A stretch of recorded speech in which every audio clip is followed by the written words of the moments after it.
Hello and welcome. This is Japan, and I guess this is a different kind of context video than I do, or content video. Context, what?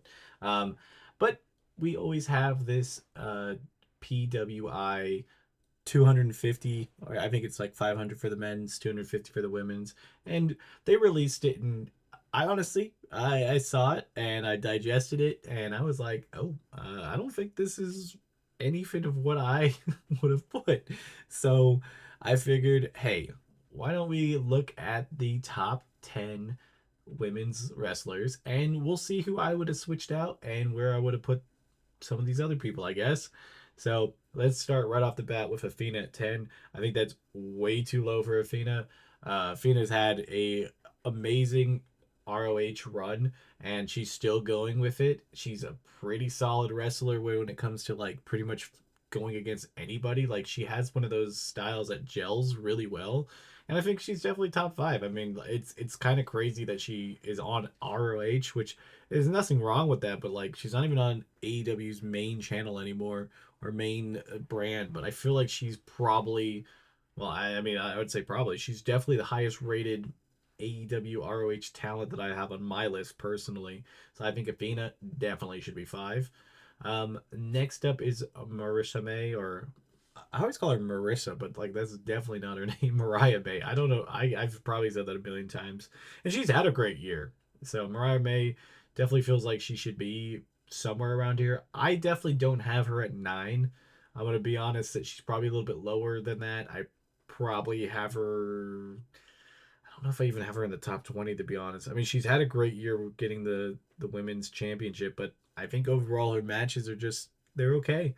I would definitely replace her with Mio Mamo me. Oh god damn, I can't even say it. Mio Mono. Yes, and I think she's currently 162 on this list. So that's a little rough, but I would definitely have her as my number nine. Oh, my number 10, because I don't know why I did this out of order. It would be Stephanie Vercour, who's at five here. Stephanie's had a great year. I think me personally, I it might just be a thing with me. I know she's had. I can think of really good matches, and I've seen her NXT stuff. But to me, I haven't seen the regular outside of stuff. So she might be higher up. But me personally, I think Stephanie is a solid 10. So Stephanie 10. I have Mio 9. And then we go to 8, Willow Nightingale. Willow Nightingale, I definitely think is a top 20 wrestler. I think I would have her on the lower end. I'd probably put Willow down to like 19. I would still have to go really down that far, but I have not done that.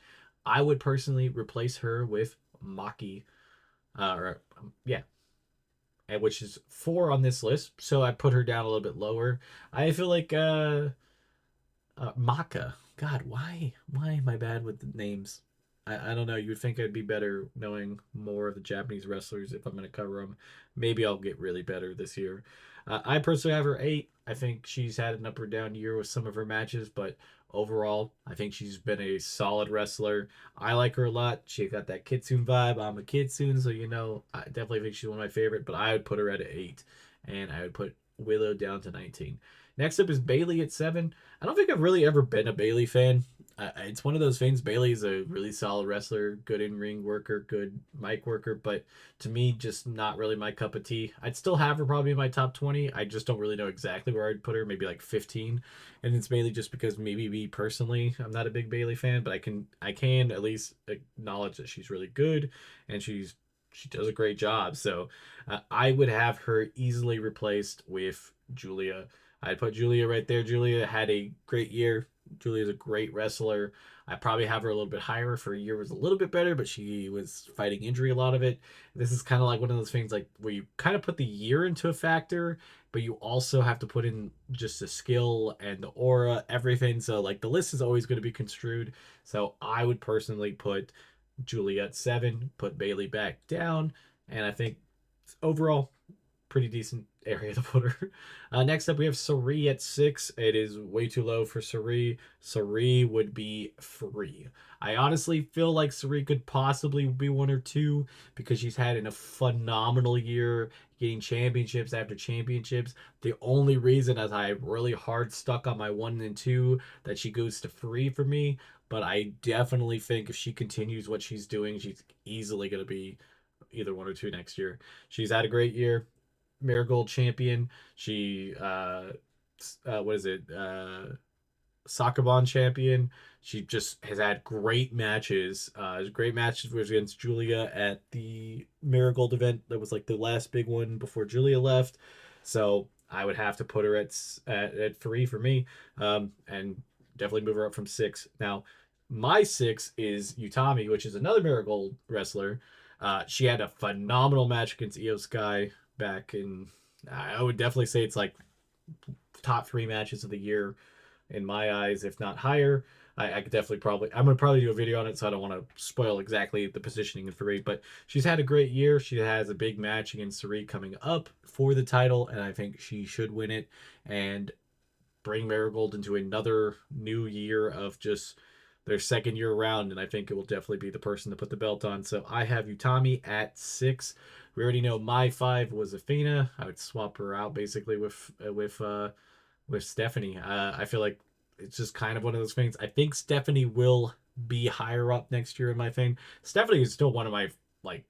I love her. She's one of my favorite wrestlers to watch, and it's just me personally. I felt that she was a little bit lower compared to some of the other women here, but being a top 10 is still an amazing talent. So we'll go to 4 here. They have Maki, and I have her at 8. I honestly 4 is a great spot for her. If I'm not upset that she's there, I just me personally think other people are there, so I'm gonna have to put my 4 as Io Sky. Io Sky's had a phenomenal year.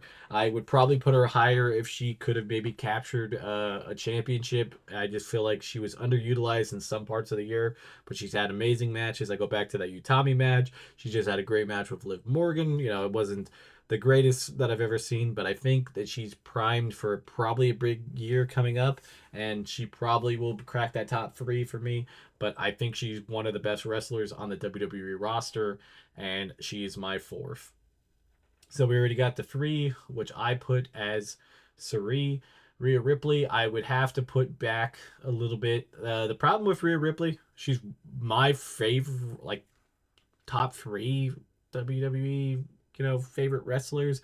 She's just like I like her a lot. She's amazing, really cool, love her character, love everything about her. I just personally don't have her as high up. I probably have her around like 12.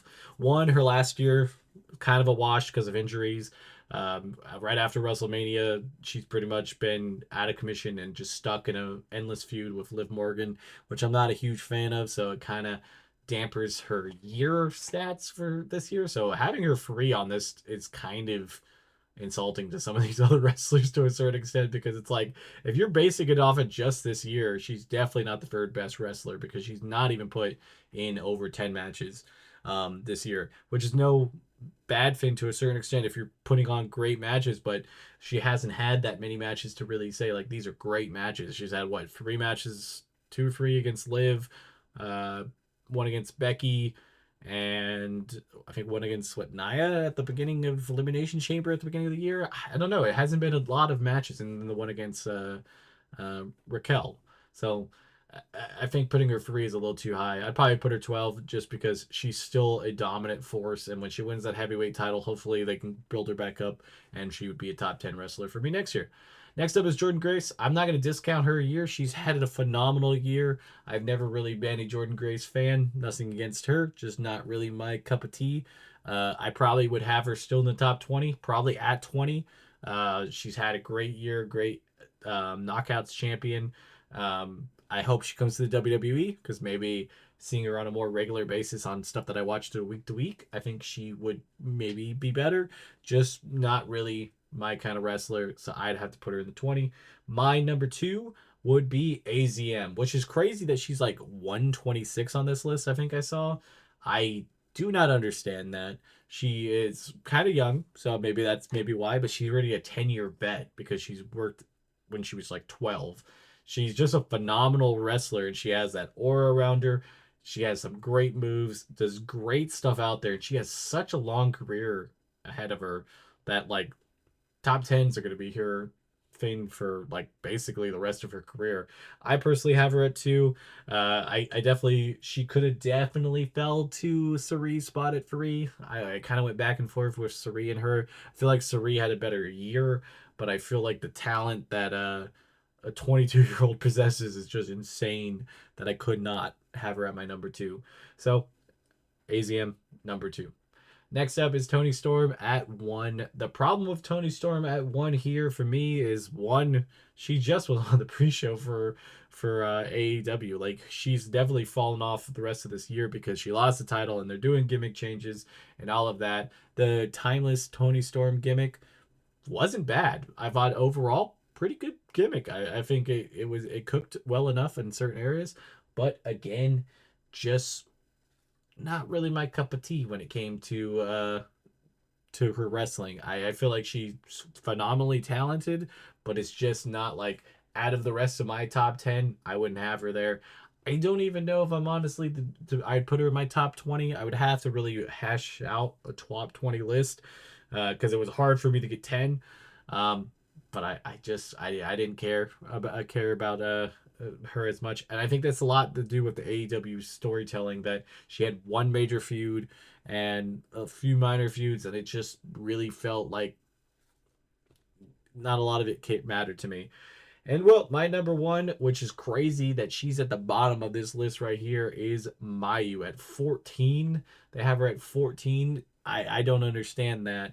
I know she doesn't currently have one of the major stardom titles on her belt, but how? How does she not have it? I mean, like, I don't know how she is at 14. That is just insane for me. She's definitely my number one. Has phenomenal matches with everybody, and she will probably forever be my number one until somebody comes along and really knocks that out. Honorable mentions at least around the top 25 because I haven't really hashed it out. Um, I would definitely have Roxanne Perez right here at 11 is pretty solid. Probably have her at like 13, 14. My 11 spot would probably definitely be man, I just had the brain fart. Oh, Starlight Kid just had a phenomenal match on the Stardom's last premium live event for the year. Um, Overall, just a great wrestler. Um, and if you look at some of the other ones, Mina's pretty decent. Don't think I'd put her in the top 20. Um, Smash Pova. I, Marsha, I honestly I haven't seen enough of her matches. I would put her in the top 20. Becky Lynch, I don't believe is a top 20 wrestler.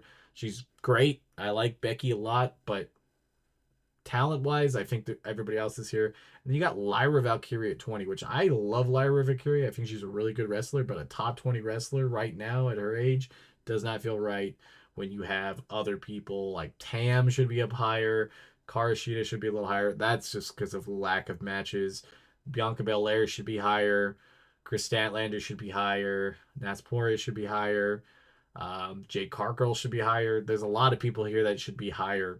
And yeah, that's I could go into deeper on this list if you guys want, but I wanted to do this video, and if you guys want to see me on the men's side, which I have, I think a lot less negatives to the men's side, but I guess we could also see. So until then, this has been Japan. Bye, guys.